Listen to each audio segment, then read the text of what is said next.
હાડમાં તાવ રહેતો હોય અને સતત જે છે એ શરીરમાં કળતર થતી હોય, તાવ મટતો ન હોય, એને કારણે પછી શરીરમાં કળતર થાય, આળસ આવે, પગના તળિયામાં બળતરા થાય, કોલેસ્ટ્રોલની સમસ્યાઓ આવતી હોય, આ બધી જ સમસ્યાઓમાં આયુર્વેદ સારવાર કેટલું ઝડપથી પરિણામ આપે છે અને સાથે સાથે માઇગ્રેનને કેટલું ઝડપથી મટાડે છે, એના માટે હરેશભાઈ મારી સાથે છે. જય શ્રી કૃષ્ણ હરેશભાઈ. જય શ્રી કૃષ્ણ. હરેશભાઈ, ક્યાંથી આવો છો તમે? જસદણ તાલુકાનું બરવાળા ગામ છે. તમને શું સમસ્યા હતી હરેશભાઈ? મને આખા શરીરે કળતર રહેતું અને તાવ આવી જતો હતો.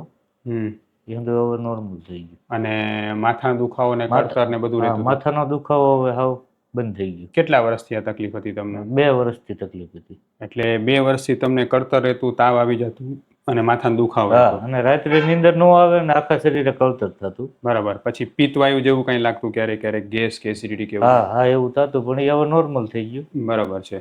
અને આ સમસ્યા 2 વર્ષથી હતી તો એના માટે તમે કોઈ ડોક્ટર નહોતું બતાવ્યું? ના, મારે એક તકલીફ હતી એટલે એના ઓલેથી અમુક સામાન્ય દવા લેતો હતો, પણ કઈ બહુ રિઝલ્ટ આવ્યું નહીં. બરાબર. પછી આપણી પાસે તમે અહીંયા આવી દવા કરી છે માઇગ્રેનની કે કળતરની કે જૂના તાવની દેશી દવા અહીંયા થાય છે, તમને કેમ ખબર પડી? હવે આપણે મારા છોકરાને પેનક્રિયાની તકલીફ હતી, હું અહીં લઈને આવ્યો, એને રિઝલ્ટ આવ્યું.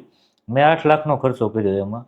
એને જો તમે રાગે કહી દીધું હોય તો કીધું મારે હવે અહીંથી દવા લેવી. બરાબર છે. એટલે તમારા છોકરાને પેન્ક્રિયાટાઇટિસ હતું ને, જેમાં આપણે તે દવાથી રિઝલ્ટ મળી ગયું. અત્યારે કેમ છે છોકરો? બરોબર, બસ 100% કરી. સારું. એના પછી તમે આપણી પાસે દવા શરૂ કરી, બરાબર ને? તો આપણી દવા જે છે એ તમે કેટલા ટાઈમ લીધી ને કેવું સારું લાગવાનું શરૂ થઈ ગયું? કેટલો ટાઈમ ચાલુ રાખી હતી? 2 થી 2.5 મહિના દવા લીધી, અત્યારે હાવ નોર્મલ થઈ ગયું. 100%. અને જે જૂનો તાવ મટી ગયો, પેટનો ગેસ, પગનું કળતર, આ તે બધું મટી ગયું? બધું નોર્મલ. માથું સાવ મટી ગયું? 100%. ઈ દવા બંધ થઈ એને કેટલો સમય થયો હાલ? એને 6 મહિના થઈ ગયા. 6 મહિના થઈ ગયા. પછી ભારી તકલીફ થઈ છે કે? કોઈ જ નહીં. હરેશભાઈનો કેસ લેવાનો એકમાત્ર ઉદ્દેશ એ હતો કે જેથી હું તમને સમજાવી શકું કે આયુર્વેદ સારવાર મૂળથી કઈ રીતે કામ કરે છે. લોકો એવું માનતો કે આયુર્વેદ સારવાર ટેમ્પરરી કામ કરશે, તકલીફ વધી જશે પાછું. તો હરેશભાઈ જેવા પેશન્ટ એવા લોકો માટે ઉદાહરણરૂપ છે કે જેને 6 મહિનાથી દવા બંધ છે ને પાછી કોઈ તકલીફ નથી થતી. આજે હરીશભાઈ એમના ગામના જ 2 પેશન્ટને લઈને મારી પાસે આવ્યા, ત્યારે મેં એમને પૂછ્યું કે તમને કેવું છે? તો હરેશભાઈ કીધું, સાહેબ તો મને 100% સારું થઈ ગયું. ઘણી વખતે પેશન્ટ અને મારા વ્યુઅર્સ એવું પણ પૂછતા હોય કે સાહેબ તમે એવો વિડીયો બનાવો કે જે છે એ પેશન્ટને 100% મટી ગયા પછી બીજી વાર ક્યારે નથી થયું. તમે એક વસ્તુ સમજો, પેશન્ટ એક વખત 100% મટી જાય તો એ શું 400 કિલોમીટરથી મને ખાલી વિડીયો દેવા માટે આવી શકવાનો છે? આ તો બિચારા કોઈક પેશન્ટની સાથે આવ્યા હોય ને મેં એને પૂછ્યું તમને કેવું છે ને એ સહજ રીતે જવાબ આપે ને હું એમની સાથે વાત કરતો હોઉં. ખરેખર જે છે આયુર્વેદ સારવારથી મૂળગામી પરિણામ મળે છે એવા લોકો આનું ઉદાહરણ છે. એવા હજારો પેશન્ટ એવા હશે કે જે ક્યારેય જે છે આપણે સાજા થયા પછી મળી ન શક્યા હોય. હરેશભાઈ, એવા પેશન્ટને તમે શું કહેશો કે જે પેશન્ટને જે છે આવી તમારા જેવી અલગ અલગ સમસ્યાઓ થતી હોય અને માઇગ્રેનની અસર રહેતી હોય, પાચન બગડી જતું હોય, જે તમને 2 વર્ષથી હતું, તો એના માટે તમે આપણી સારવાર વિશે તમે શું કહેશો એમને? નહીં, ચોક્કસ સારવાર લેવાય. અને મને તો ઘણો અનુભવ થયો કે બીજી સારવાર કરતાં અહીં સારવારમાં સારું રહે. બરાબર. તમને આપણી દવા કોઈ દી ગરમ પડી?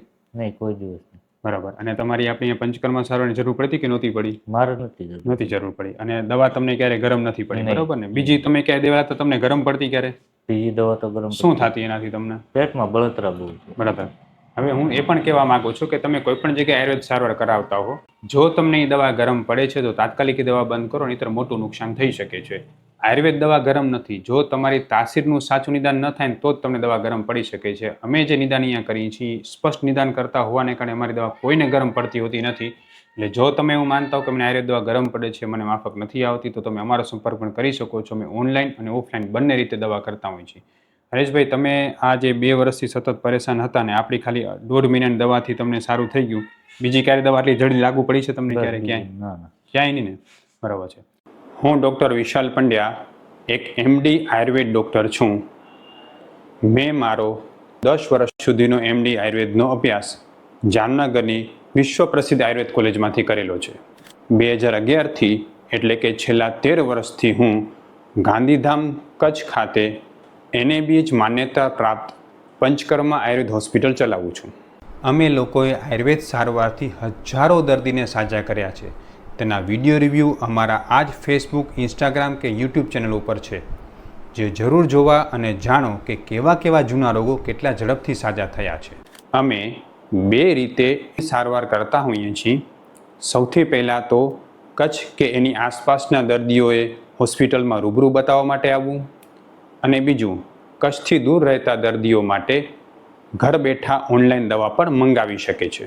વધુ માહિતી માટે નીચેના નંબર ઉપર હાય લખીને વોટ્સએપ કરો એટલે તમને ફીસ કેટલી છે, કોર્સ કેટલો કરવો પડશે વગેરે માહિતી વોટ્સએપમાં મોકલી આપશું. તમારો આ વિડીયો છે હરેશભાઈ, એ લોકોને આયુર્વેદમાં શ્રદ્ધા વધે એના માટે આપણે ફેસબુક, ઇન્સ્ટાગ્રામ, યુટ્યુબમાં મૂકી શકીએ. મૂકી છે. ખૂબ ખૂબ ધન્યવાદ હરેશભાઈ. જય શ્રી કૃષ્ણ. જય શ્રી